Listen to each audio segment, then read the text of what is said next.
Azril Hermansyah akan lamar kekasihnya, Krisdayanti syok.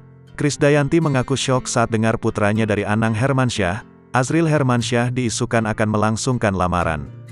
Krisdayanti menyebut adik Aurel Hermansyah itu masih ingin fokus menempuh pendidikan.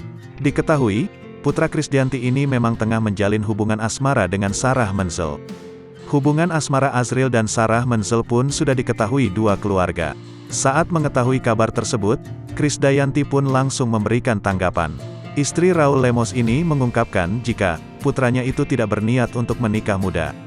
Tak seperti kakaknya Aurel Hermansyah, yang memang memiliki keinginan untuk menikah muda. Krisdayanti menyebut Azril masih ingin fokus kepada pendidikannya. Katanya anak saya yang kedua belum mau nikah muda.